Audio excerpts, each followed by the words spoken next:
বুধবার তাঁর শরীরে ইডি দপ্তরে হাজিরা দেওয়ার কথা ছিল। সময় পেরিয়ে গেলেও তাঁর দেখা মেলেনি। এমনকি ইডির নির্ধারিত সময়ের মধ্যে সন্দেশখালীর তৃণমূল নেতা শাহজাহান শেখের কোনো প্রতিনিধিকেও দেখা যায়নি ইডি দপ্তরে। দুপুরের দিকে শাহজাহানের আইনজীবী ইডি দপ্তরে গেলেন। তাঁর সঙ্গে ছিল শাহজাহানের চিঠিও। সূত্রের খবর, ইডি সেই চিঠি জমা নেয়নি, আইনজীবীকে ফিরিয়ে দেওয়া হয়েছে। বুধবার শাহজাহানের চিঠি নিয়ে ইডি দপ্তরে গিয়েছিলেন এক জুনিয়র আইনজীবী। তিনি বলেন, আমাদের সিনিয়র যা নির্দেশ দিয়েছেন তা পালন করতে এসেছি। চিঠি জমা দিতে এসেছিলাম, এর চেয়ে বেশি কিছু বলতে পারব না। শাহজাহান কোথায় আছেন? এই প্রশ্নেরও কোনো উত্তর দেননি ওই আইনজীবী। চিঠিতে কি বার্তা রয়েছে তাও তিনি জানেন না বলে জানিয়েছেন।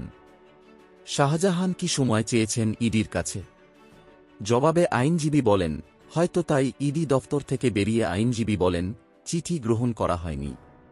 আমরা চিঠি নিয়ে ইডি দপ্তরের সংশ্লিষ্ট বিভাগে গিয়েছিলাম। সেখান থেকে বলা হয়, চিঠি গ্রহণ করা যাবে না। কেন চিঠি গ্রহণ করা হলো না আমরা বুঝতে পারছি না।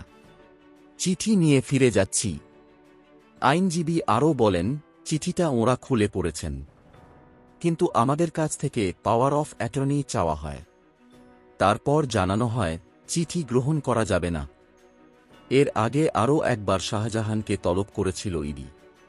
২৯ জানুয়ারি তাঁকে সল্টলেকের ইডি দপ্তরে হাজিরা দিতে বলা হয়েছিল। সেই মতো নোটিশ শাহজাহানের বাড়ির দরজায় সেঁটে দিয়ে এসেছিলেন ইডির আধিকারিকেরা। কিন্তু সেদিন শাহজাহান ইডি দপ্তরে যাননি, কোনো প্রতিনিধিকেও পাঠাননি। এরপর দ্বিতীয়বার তাঁকে ডাকা হয় ৭ ফেব্রুয়ারি। নির্ধারিত সময়ের মধ্যে শাহজাহান বা তাঁর আইনজীবীর দেখা না মেলায় অনেকে ধরে নিয়েছিলেন সন্দেশখালীর নেতা হয়তো দ্বিতীয় হাজিরাও এড়ালেন। কিন্তু বুধবার দেরি করে হলেও সল্টলেকে যান শাহজাহানের আইনজীবী।